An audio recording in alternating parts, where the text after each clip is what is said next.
Bismillahirrahmanirrahim. Assalamualaikum warahmatullahi wabarakatuh. Perkenalkan, nama saya Azwar Ahmad Pasaribu, mahasiswa semester 3 dari STAI Alkifayah Riau Pekanbaru. Baik, di sini saya akan membahas tentang beberapa aliran dalam ilmu kalam, ataupun bisa kita spesifikkan sebagai angkanya 9 aliran saja yang akan kita bahas pada kesempatan kali ini. Baik, sebagai pembukanya adalah ilmu kalam adalah salah satu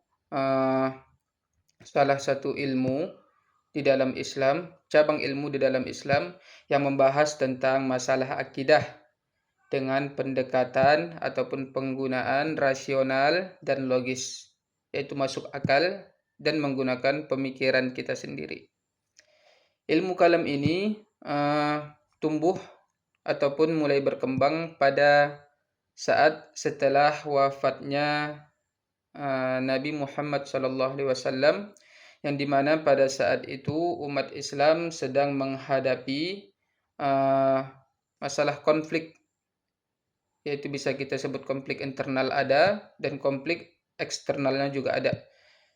Konflik internalnya itu meliputi masalah politik di dalam masyarakat Islam pada saat itu, yang dimana pada saat itu yang terjadinya perang Siffin ataupun peristiwa tahkim, dan banyak juga pertanyaan-pertanyaan dari kalangan orang Islam juga pada saat itu tentang bagaimana sifat-sifat Allah, tentang keimanan, dan juga tentang masalah takdir.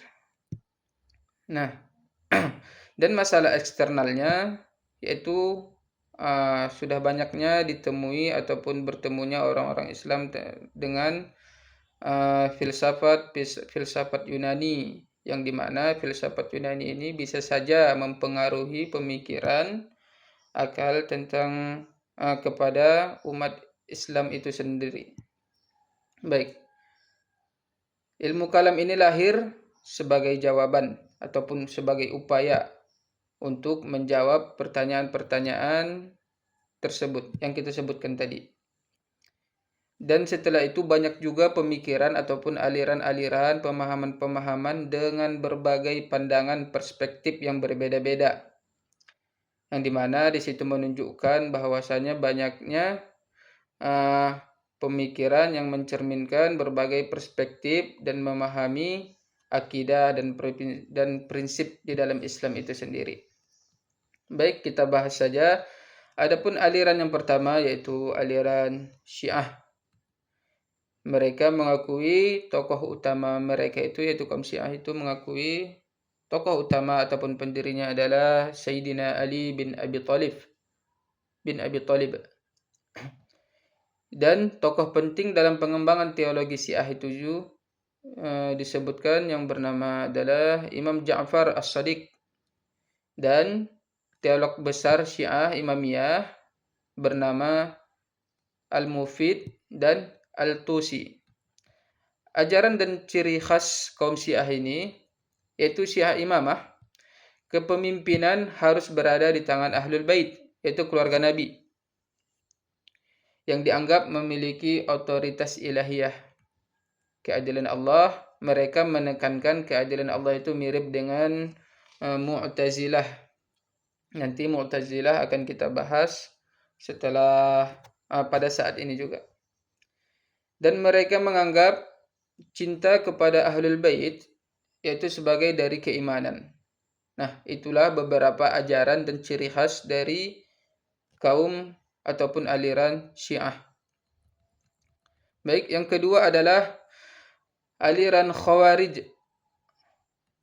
yang dimana pendiri tokoh utamanya sebenarnya mereka tidak memiliki tokoh utama ataupun pendiri tunggal, tetapi gerakan Khawarij ini muncul sebagai gerakan pasca peristiwa tahkim, yang dimana pemimpin pertama mereka pada saat itu adalah Abdullah bin Wahab Ar-Rashibi, dan ada juga yang bernama Nafi' bin Al-Azraq, pendiri sekte Azariqah. Ajaran ataupun ciri khas dari kaum Khawarij ini adalah tentang masalah takfir. Mereka sering menganggap, ataupun bukan sering, tetapi memang menganggap pelaku dosa besar sebagai kafir, sebagai seorang kafir dan kekal di neraka kelak, tanpa mereka menganggap apakah ada ampunan Allah kepada pelaku dosa besar tersebut. Dan yang selanjutnya yaitu kesetaraan umat. Bagi kaum Khawarij tidak penting siapa pemimpinnya, tidak harus dari kalangan orang Quraisy.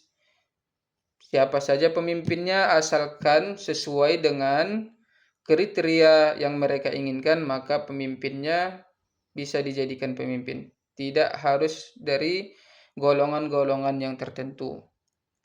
Fanatisme teologis mereka itu menolak arbitrase manusia dalam urusan agama. Baik. Selanjutnya yang ketiga adalah faham ataupun aliran Qadariyah. Pendiri tokoh utama dari aliran Qadariyah ini adalah Ma'bad al-Juhani, yaitu pelopor utamanya. Dan yang kedua adalah Ghailan ad-Dimashqi sebagai pengembang ajaran Qadariyah ini. Adapun ajaran dan ciri khas paham Qadariyah yaitu mereka menganggap kehendak bebas. Kehendak bebas itu dimiliki oleh manusia sepenuhnya tanpa mengikut sertakan ataupun menyangkut pautkan Allah di dalam perbuatan manusia itu. Mereka juga penolakan takdir mutlak. Mereka menolak takdir dari Allah secara mutlak. Segala perbuatan itu tidak mungkin dipaksakan oleh Allah kepada manusia. Mereka menganggap takdir dari Allah itu tidak ada. Yang ada adalah usaha manusia, perbuatan manusia itu tergantung kepada manusia itu sendiri. Keimanan pada keadilan Allah, mereka menganggap Allah tidak mungkin memaksa manusia berbuat dosa lalu menghukumnya. Maka oleh karena itu mereka kaum Qadariyah ini menganggap bahwasanya Allah tidak pernah memberikan takdir ataupun nasib, mau itu baik maupun itu buruk, kepada seseorang manusia, seseorang hamba Allah, akan tetapi manusia itu sendirilah yang mengusahakan ataupun memperbuatnya dengan kebebasan pilihannya sendiri. Nah, adapun yang keempat adalah Jabariyah. Kaum Jabariyah ini, aliran Jabariyah ini kebalikan dari kaum Qadariyah, yang dimana ajaran dan ciri khas mereka itu semua perbuatan manusia itu mutlak dari Allah Subhanahu wa taala, mutlak ditentukan oleh Allah Subhanahu wa taala. Jikalau mereka berbuat dosa, maka itu adalah kehendak Allah. Jikalau mereka berbuat pahala, berbuat baik, berbuat jahat, maka itu semua sudah digerakkan oleh Allah Subhanahu wa taala. Mereka menganggap bahwasanya manusia ini adalah seperti wayang. Allah lah yang menggerakkannya. Mereka menganggap manusia ini hanya robot dan Allah lah yang menghidupkan perbuatan dan menentukan perbuatan manusia itu sendiri. Mau itu baik, mau itu buruk, mau itu dosa ataupun mau itu pun pahala. Maka itu semua sudah ditentukan oleh Allah Subhanahu wa taala di dalam kehidupan manusia. Mereka penolakan usaha manusia. Mereka menolak bahwasanya manusia ini berusaha. Mereka menolak manusia ini berbuat sesuatu dengan sendirinya.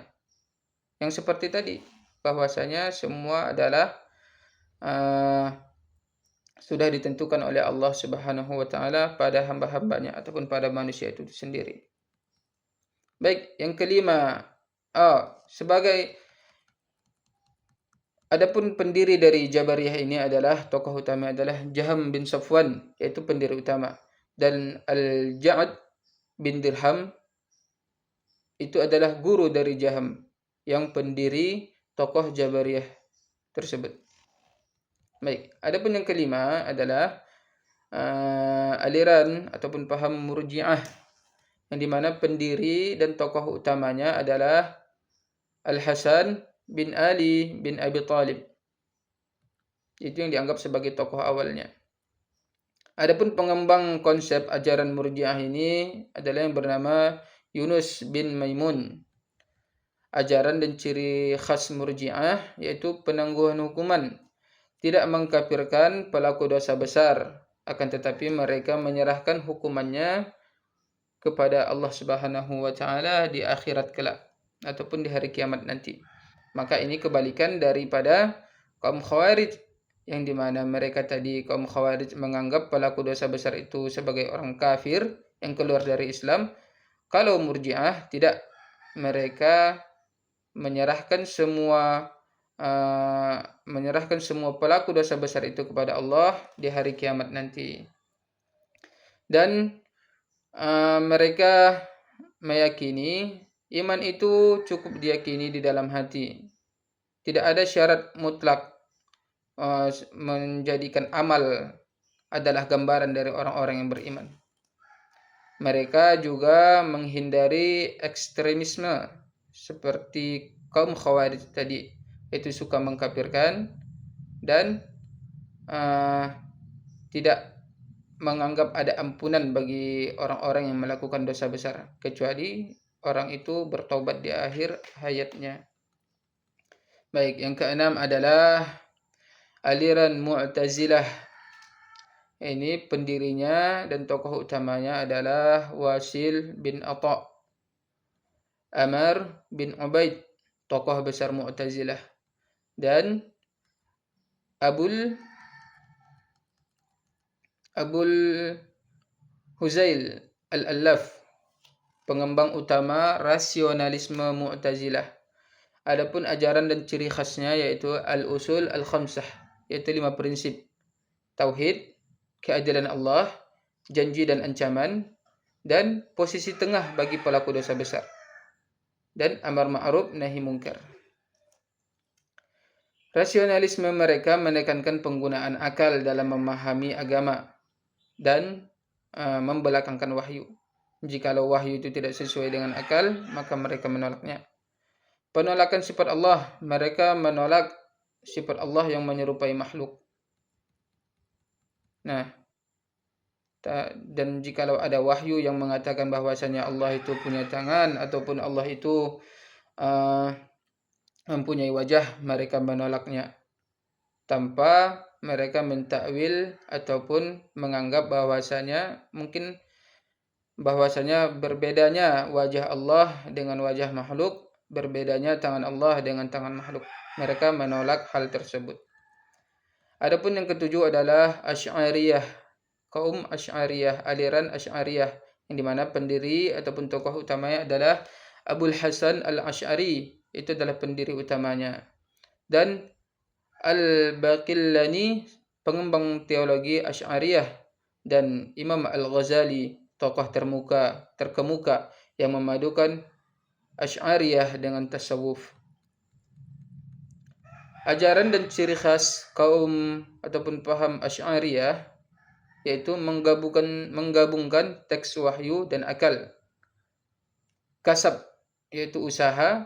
Perbuatan manusia adalah ciptaan Allah, tetapi manusia memiliki usaha terbatas untuk memilih perbuatan-perbuatan yang telah Allah berikan pilihan kepada manusia ataupun hamba Allah itu sendiri. Mau itu perbuatan baik ataupun mau itu perbuatan buruk, manusia bisa memilih. Dan aliran Asy'ariyah, paham Asy'ariyah juga mengakui sifat-sifat Allah tanpa menyerupai makhluk, yaitu jikalau Allah mempunyai tangan, maka kaum Asy'ariyah mempercayainya, tapi jangan ditanya bila kaif, dengan tidak mempertanyakan bagaimana tangan Allah. Baik, itulah kaum Asy'ariyah. Adapun yang kedelapan yaitu kaum Maturidiyah ataupun aliran Maturidiyah. Pendiri tokoh utamanya adalah Abu Abu Mansur Al-Maturidi dan Abu Mu'in An-Nasafi, yaitu tokoh penting dalam pengembangan ajaran Maturidiyah. Ajaran dan ciri khasnya, peran akal. Akal memiliki peran penting dalam memahami agama, tetapi tetap berpedoman kepada wahyu.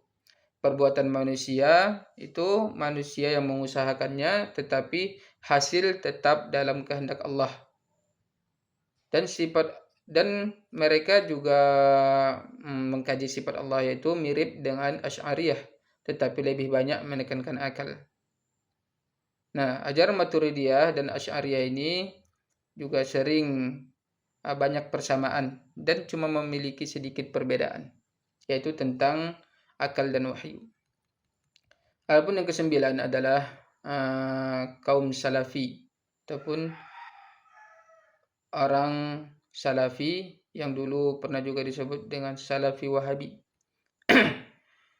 Kalau dikatakan pendiri dan tokoh utamanya, mereka tidak memiliki pendiri tunggal. Akan tetapi seorang Ibnu Taimiyah, tokoh penting dalam pengembangan ide Salafi ini dan pelopor gerakan Salafi modern, yaitu dipelopori oleh Muhammad bin Abdul Wahhab. Ajaran dan ciri khas kaum Salafi adalah kembali ke manhaj salaf, berpegang pada pemahaman Al-Quran dan Sunnah sebagaimana dipahami generasi salaf, yaitu generasi sahabat dan tabi'in. Penolakan bid'ah, penolakan hal-hal baru yang berhubung dengan akidah dan syariat, menolak segala bentuk inovasi, yaitu dalam ibadah dan akidah. Literalitasnya memahami teks agama secara literal, yaitu mereka tidak pernah mentakwilkan, mereka tidak pernah mengubah tafsir, dan mereka mensesuaikan semua pemikiran mereka dengan teks yang berada di dalam Al-Quran. Baik, itulah 9 aliran yang telah kita bahas pada kesempatan kali ini. Baik, setiap aliran memiliki kontribusi dan pengaruhnya dalam sejarah Islam. Keberadaan mereka mencerminkan dinamika intelektual dan spiritual umat Islam sepanjang masa. Baik, mungkin itu saja yang bisa kita bahas pada kesempatan kali ini. Adapun salah ataupun kurangnya, mohon diberikan kritik ataupun perbaikan pada kesempatan kita membahas 9 aliran di dalam ilmu kalam pada saat ini. Baik, akhirul kalam. Assalamualaikum warahmatullahi wabarakatuh.